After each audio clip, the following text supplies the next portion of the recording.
नमस्कार, आप देख रहे हैं दूरदर्शन किसान मंडी खबर में आपका स्वागत है। मैं हूं अंजू सिंह।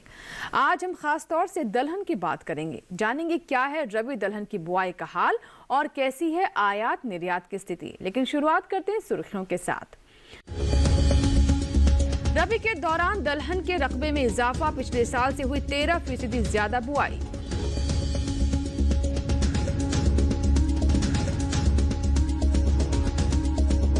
खरीफ दलहन की सरकारी खरीद शुरू, 4 राज्यों के हजारों किसानों को हुआ फायदा।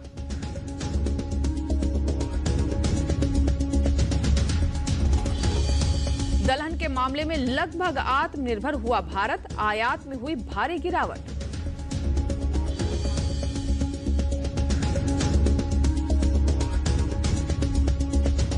बुलेटिन के पहले हिस्से में हम जानेंगे कैसा रहा दालों के एमएसपी का हाल। पर शुरुआत करते हैं रकबे के साथ। सरकार ने दालों के समर्थन मूल्य में बढ़ोतरी की है। इसका उद्देश्य किसानों को दलहन की खेती के लिए प्रेरित करना है। इस कदम का असर भी दिखने लगा है। इस साल किसानों ने जमकर दालें बोई हैं। आंकड़े बताते हैं कि रबी के दौरान अब तक देश भर में दलहन की बुआई पिछले साल के मुकाबले करीब 13% ज्यादा है। सरकार ने इस साल किसानों को दलहन के लिए प्रेरित करने के लिए सभी रबी दलहन के समर्थन मूल्य में जोरदार बढ़ोतरी की है और उसका असर दलहन की खेती पर पड़ रहा है। अभी तक देश में रबी दलहन की जितनी खेती हुई है उसकी तुलना अगर पिछले साल की समान अवधि में हुई खेती से की जाए तो इस साल बुआई करीब 13% आगे चल रही है। केंद्रीय कृषि मंत्रालय के आंकड़ों पर नजर डालें तो 27 नवंबर तक देश में कुल 99.45 लाख हेक्टेयर में रबी दलहन की खेती हुई है, जबकि पिछले साल इस दौरान 87.80 लाख हेक्टेयर में फसल लग पाई थी। 27 नवंबर तक चने की खेती 69.36 लाख हेक्टेयर में दर्ज की गई है, जो पिछले साल इस दौरान 60.76 लाख हेक्टेयर में थी। मसूर की खेती 11.47 लाख हेक्टेयर में हुई है, जो पिछले साल इस दौरान 10.31 लाख हेक्टेयर में थी। 7.7 लाख हेक्टेयर में मटर की खेती दर्ज की गई है, जो पिछले साल 6.30 लाख हेक्टेयर में थी। हालांकि कुल्थी, रबी उड़द, रबी मूंग, खेसारी और अन्य रबी दलहन की फसल पिछले साल के मुकाबले थोड़ा बहुत आगे पीछे हैं। दलहन की खेती बढ़ाने के साथ इस साल मौसम भी फसल के अनुकूल चल रहा है और आगे भी यही स्थिति रही तो उपज बढ़ सकती है, जिसका लाभ किसानों को होगा।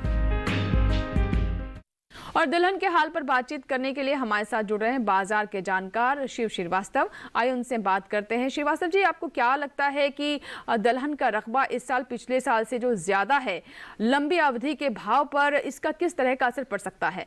जहां तक दलहन के रकबे की बात की जाए तो हमने देखा है रबी में दलहन के रकबे में अच्छी बढ़ोतरी देखने को मिली है। सबसे प्रमुख दलहन चना की बात की जाए तो पिछले साल की तुलना में इस अवधि में हमने देखा है लगभग 14% तक की बढ़ोतरी हुई है। वहीं उड़द और मटर में भी हमने इसमें बढ़ोतरी देखी है। जहां तक भाव की बात की जाए तो हालांकि यह सही है कि रकबे बढ़ने से भाव में आने वाले समय में इसकी रुख की बात की जाए तो मुझे लगता है कि भाव में कुछ दिनों तक बेशक एक थोड़ा सा मंदी का रुख देखने को मिल सकता है, लेकिन जिस तरह खपत की बात की जाए तो कुछ दिनों की भाव में मंदी के बाद फिर से इसकी कीमतों में अच्छी तेजी का रुख देखने को मिलेगा। जी, तो दुनिया में सबसे ज्यादा दालें भारत में ही उगाई जाती है, ये बात भी हम जानते हैं, और खपत भी सबसे ज्यादा भारत में ही है। तो ऐसे में दालें उगाना किसानों के लिए कितना फायदेमंद हो सकता है, इस बात को ध्यान में रखते हुए?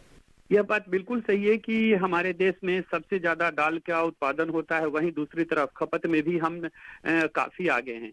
लेकिन जहां तक किसानों की बात की जाए तो किसानों के लिए अभी भी दलहन का उत्पादन एक बहुत ही एक फायदे का सौदा होता है। उसकी प्रमुख वजह यह है कि न सिर्फ अपने देश में बल्कि विदेशों में भी दलहन की मांग काफी अच्छी निकल कर आती है और इसका सीधा हमने देखा है कि निर्यात में भी लगातार एक बढ़ोतरी देखने को मिली है।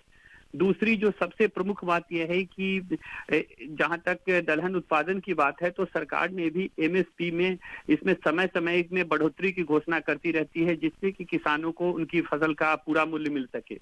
जहां तक अगर दलहन की बात की जाए तो हमने देखा है जो 2019-20 में जो चने की एमएसपी 4,875 रुपए प्रति क्विंटल थी, वो इस साल 5,100 रुपए बढ़ा दी गई कर दी गई है।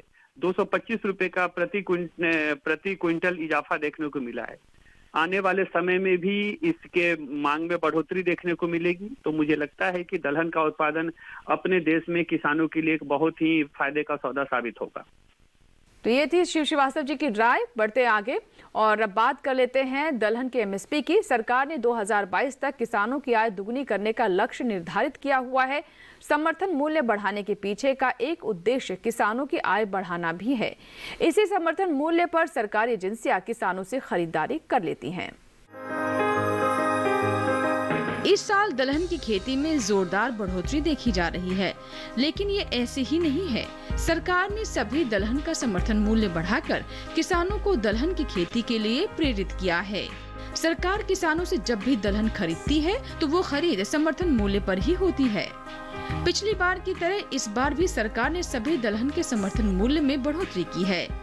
कृषि लागत एवं मूल्य आयोग के अनुसार रबी सीजन में सबसे ज्यादा पैदा होने वाले दलहन चने के समर्थन मूल्य को इस साल बढ़ाकर 5,100 रुपए किया गया है, जो पिछले साल 4,875 रुपए था। इसी तरह मसूल के समर्थन मूल्य को पिछले साल के 4,800 रुपए से बढ़ाकर इस साल 5,100 रुपए किया गया है। अरहर, उड़द और मूंग के समर्थन मूल्य में पहले ही बढ़ोतरी घोषित हो चुकी है। इन सभी दलहन के बढ़े हुए भाव ने किसानों को दलहन की खेती के लिए प्रेरित किया है और इस साल दलहन का रकबा पिछले साल के मुकाबले आगे चल रहा है। तो अभी आपने रिपोर्ट देखी, एक बार फिर रुक करते हैं शिव श्रीवास्तव का। हमारे साथ लगातार बने हुए हैं। श्रीवास्तव जी, न्यूनतम समर्थन मूल्य की क्या भूमिका रहती है?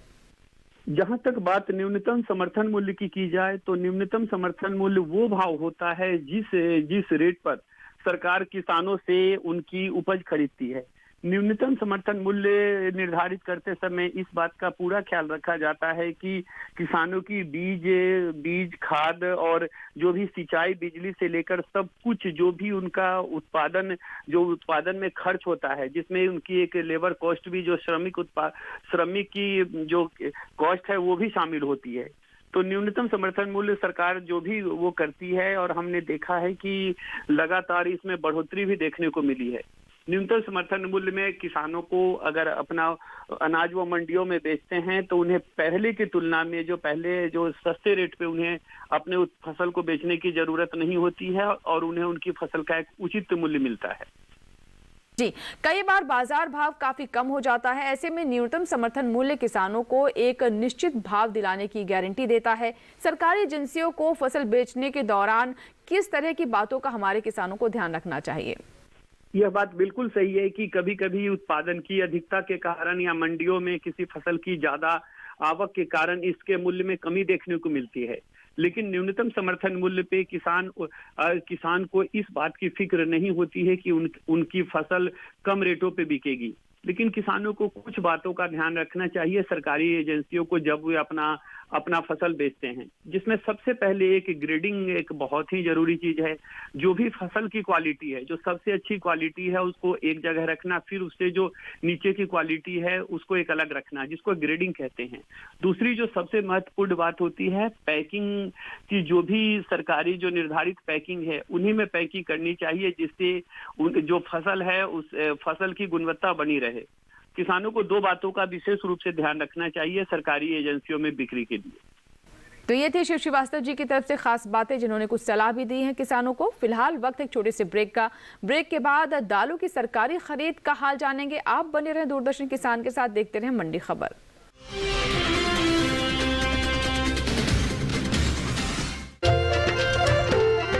फसल बीमा से अब सुरक्षित आत्मनिर्भर बन जाएंगे।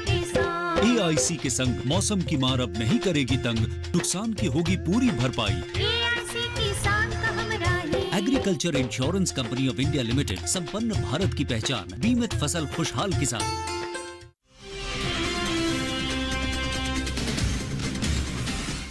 ब्रेक के बाद एक बार फिर आपका स्वागत है। आप देख रहे हैं दूरदर्शन किसान। मंडी खबर में आगे बात होगी दलहन पर आत्मनिर्भरता की, लेकिन पहले जान लेते हैं क्या है सरकारी खरीद की स्थिति। खरीफ दलहन की खरीदारी शुरू हो चुकी है। नेफेड 4 राज्यों से मूंग की खरीदारी न्यूनतम समर्थन मूल्य पर कर रही है और अब तक करीब 4,000 किसानों को इसका फायदा भी मिल चुका है। वैसे रबी चने की बात करें तो पिछले सीजन में करीब 21 लाख टन चना खरीदा गया था।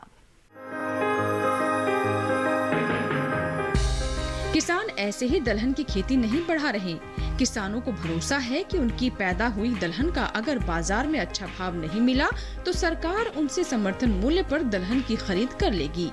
पिछले रबी सीजन में पैदा हुआ लगभग 21 लाख टन चना सरकार ने समर्थन मूल्य पर किसानों से खरीदा है और अब खरीफ दलहन की खरीद शुरू हुई है। केंद्रीय एजेंसी नेफेड के मुताबिक फिलहाल मुख्य तौर पर मूंग की खरीद हो रही है और शुरुआत में 4 राज्यों से 5,383.61 टन मूंग खरीदा गया है, जिसमें 4 राज्यों के 3,727 किसानों को लाभ मिला है। नेफेड के मुताबिक 26 नवंबर तक राजस्थान से 3,788.49 टन, हरियाणा से 1,099.65 टन, महाराष्ट्र से 449.11 और तमिलनाडु से 46.35 टन मूंग खरीदा गया है और आगे चलकर मूंग तथा अन्य खरीफ दलहन की खरीद में तेजी से बढ़ोतरी की संभावना है। फिलहाल खरीद की शुरुआत है और इससे अब तक 3,727 किसानों को लाभ हुआ है और आगे चलकर खरीद में तेजी से इजाफा होने की उम्मीद है। एक बार फिर रुख करते हैं कमोडिटी के जानकार शिव श्रीवास्तव का, जो कि लगातार हमारे साथ बने हुए। श्रीवास्तव जी, खरीफ दलहन की खरीदारी शुरू हो चुकी है। खास तौर से अगर हम मूंग की बात करें तो इसकी खरीद हम देख रहे हैं जोरों पर है। क्या कहना चाहेंगे इस पर आप? जहां तक खरीदारी की बात है, हमने देखा है कि सरकारी एजेंसी नेफेड ने अच्छी खरीदारी शुरू कर दी है और दिनों दिन उनकी खरीदारी बढ़ती ही जा रही है। आने वाले समय में और भी खरीदारी बढ़ने की उम्मीद है। और जहां तक मूंग की बात की जाए तो हमने देखा है खरीफ मूल्य की खरीदारी में नेफेड की काफी अग्रणी भूमिका रही है और सभी प्रमुख उत्पादक राज्यों में नेफेड की तरफ से सरकारी खरीद जारी हो गई है। मुझे लगता है आने वाले समय में इसमें और भी बढ़ोतरी देखने को मिलेगी। जी, तो ऐसे में आपकी तरफ से मूंग के किसानों के लिए क्या सलाह है? फसल को बेच दें या फिर कुछ दिनों के लिए रुक जाए तो बेहतर रहेगा? जहां तक मूंग के किसानों को सलाह की बात है, मुझे लगता है कि जिन किसानों के पास अच्छी भंडारण क्षमता है और वे अपनी फसल को कुछ दिनों तक और रोक कर रख सकते हैं तो उनको थोड़ा इंतजार करना चाहिए। अभी हमने देखा है कि एक तरफ जहां मूंग की मांग में तेजी देखने को मिली है, लेकिन आने वाले समय में इसकी मांग में और भी ज्यादा तेजी देखने को मिलेगी, जिससे निश्चित रूप से इसका असर सीधा कीमतों पर देखने को मिलेगा।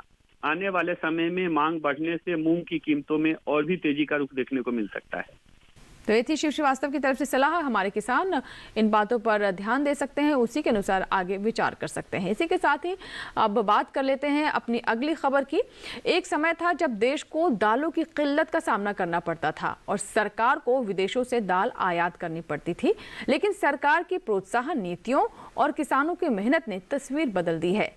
देश दलहन उत्पादन के मामले में लगभग आत्मनिर्भर बन चुका है। घरेलू खपत के लिए थोड़े बहुत आयात की ही जरूरत पड़ रही है।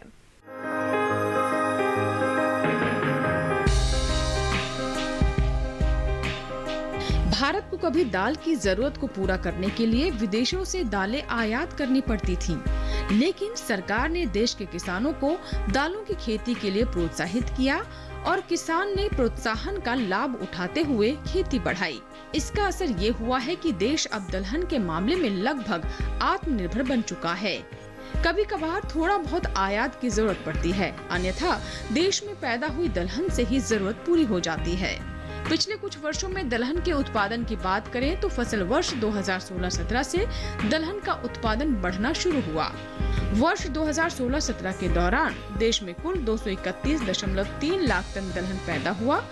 उसके बाद साल 2017-18 में 254.2 लाख टन, फिर 2018-19 में 220.8 लाख टन, 2019-20 में 231.5 लाख टन का उत्पादन हुआ और अब 2020-21 में 256 लाख टन उत्पादन का लक्ष्य है, जिसमें 93.1 लाख टन खरीफ सीजन में हो चुका है। देश की जरूरत को पूरा करने के लिए साल भर में 240 से 250 लाख टन दलहन की जरूरत पड़ती है। थोड़े बहुत आयात और किसानों के पैदा किए दलहन की बदौलत देश लगभग दालों के मायने में आत्मनिर्भर हो चुका है। लेकिन इस बार जिस रफ्तार से दलहन की खेती हो रही है, उससे बम्पर पैदावार की उम्मीद बढ़ गई है और शायद आयात की आवश्यकता ना पड़े। एक बार फिर रुक करते हैं बाजार के जानकार शिव श्रीवास्तव जी का। श्रीवास्तव जी, दलहन में लगभग हम आत्मनिर्भर बन चुके हैं और इस उपलब्धि को हासिल करने के लिए हम जानते हैं कि किस तरीके से सरकार ने नीतियां बनाई हैं और सरकार के साथ साथ किसानों की भी अहम भूमिका रही है। किन बातों का योगदान आपको लगता है सबसे ज्यादा रहा? जहां तक दलहन की आत्मनिर्भरता की बात है, निश्चित रूप से हमारा देश लगभग आत्मनिर्भर बन चुका है और इसके लिए सबसे प्रशंसनीय भूमिका हमारे अन्नदाता किसानों की रही है। और जहां तक उत्पादन की बात की जाए तो हमने देखा है 2016-17 में जहां उत्पादन 231 लाख टन था, वहीं 2017-18 में बढ़ के ये 254 लाख टन तक पहुंच गया है। आने वाले समय में किसान और भी ज्यादा दलहन की खेती करेंगे, क्योंकि हमने देखा है इसमें उनको एक बेहतर फायदा मिल रहा है। लगातार न्यूनतम समर्थन मूल्य में सरकार की तरफ से बढ़ोतरी से भी उनको अच्छा प्रोत्साहन मिल रहा है। निश्चित रूप से इन दलहन के उत्पादन में बढ़ोतरी के लिए किसान प्रशंसा के पात्र हैं। इसी के साथ ही यहाँ वक्त हुआ एक छोटे से ब्रेक का। ब्रेक के बाद जानेंगे दालों के निर्यात के बारे में। आप बने रहे दूरदर्शन किसान के साथ, देखते रहे मंडी खबर।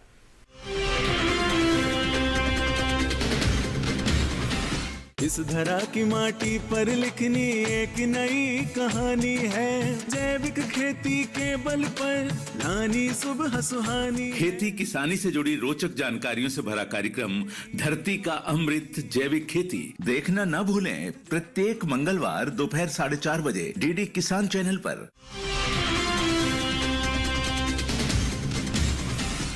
ब्रेक के बाद एक बार फिर आपका स्वागत है। आप देख रहे हैं मंडी खबर और आज हम बात कर रहे हैं दलहन की। दलहन उत्पादन की तस्वीर लगातार बदल रही है। कुछ साल पहले तक जहां भारी मात्रा में दालें आयात करनी पड़ती थी, वहीं अब देश इनके निर्यात की स्थिति में पहुंच गया है। पिछले 4-5 साल के आंकड़ों पर नजर डालें तो निर्यात लगातार बढ़ रहा है और इस साल के पहले 6 महीने तो निर्यात के मामले में शानदार तस्वीर देखने को मिली।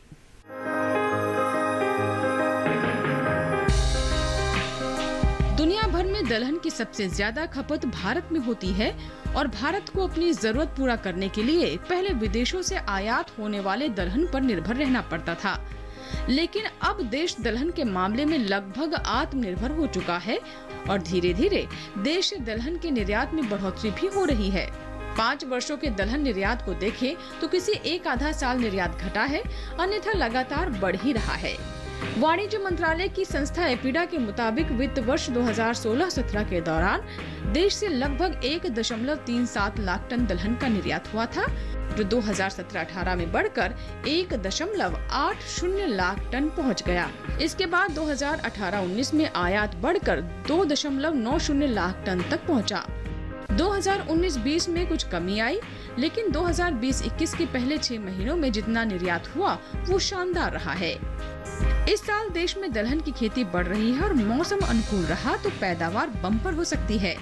ऐसी स्थिति में देश में जरूरत के लायक पर्याप्त दलहन पैदा हो सकता है और निर्यात भी बढ़ सकता है। बाजार के जानकार शिव श्रीवास्तव जी से बात कर लेते हैं। श्रीवास्तव जी, जैसा कि हम देख रहे हैं कि दलहन का निर्यात करने की स्थिति में हम आ चुके हैं और किसानों को निर्यात से किस तरह का फायदा मिल सकता है, आपको क्या लगता है? जहां तक दलहन के निर्यात करने की बात है, हमने देखा है कि एक तरफ लगातार वर्षों में जहां निर्यात में बढ़ोतरी हो रही है, वहीं दूसरी तरफ जहां पहले दलहन का आयात काफी मात्रा में करते थे, वहां में भी अब कमी देखने को मिली है। 2016-17 में जब निर्यात की हमने देखा 1.37 लाख मैट्रिक टन दलहन का निर्यात हो चुका है और धीरे धीरे करके ये बढ़ता ही जा रहा है। किसानों को निर्यात से अच्छे फायदे भी हो रहे हैं। एक तरफ उनकी फसल को बहुत मंडियों में बेचने के उन्हें बहुत ज्यादा परेशानी का सामना नहीं करना पड़ता है। मांग अच्छी होने से उनकी फसल तुरंत बिक जाती है और एमएसपी से कम के रेटों पर उनकी फसल बिकने का कोई मतलब ही नहीं रहता है। किसानों को निश्चित रूप से इसका फायदा होने वाला है। आने वाले समय में निर्यात मांग में और भी बढ़ोतरी होने की उम्मीद है, जिससे किसानों को सीधा इनका फायदा मिलेगा। बहुत सारी बातें आपने श्रीवास्तव जी हमारे साथ साझा की। कुछ और बातें जो आप दलहन से जुड़ी हुई खास बातें आप साझा करना चाहते हैं हमारे साथ? जब बात दलहन की चल ही रही है तो दलहन के बारे में एक दो जो रोचक तथ्य है मैं बताना चाहूंगा। चना को दालों का राजा कहा जाता है और अपने देश में लगभग दलहन उत्पादन में 40% भूमिका चना की रहती है। जहां तक अब उत्पादक राज्यों की बात है, मध्य प्रदेश अपने देश में दलहन उत्पादन में सबसे प्रथम है। 32% उत्पादन मध्य प्रदेश में होता है। उसके बाद राजस्थान का नंबर आता है। मूंग दाल में सबसे ज्यादा प्रोटीन पाया जाता है और मूंग दाल स्वास्थ्य के लिए सबसे ज्यादा सेहतमंद है। तो ये थे शिव श्रीवास्तव जी, जिन्होंने हमें तमाम बातें बताई। हमसे जुड़ने के लिए और साथ ही कृषि जिन्सों पर अहम जानकारी साझा करने के लिए आपका बहुत बहुत धन्यवाद। इसी के साथ ही आज के मंडी खबर में बस इतना ही। उम्मीद है कि किसानों को अपनी उपज का सही भाव लेने में मंडी खबर से मदद मिल रही होगी। इसी के साथ ही यहाँ लेते हैं आपसे विदा, लेकिन आप बने रहें दूरदर्शन किसान के साथ। नमस्कार।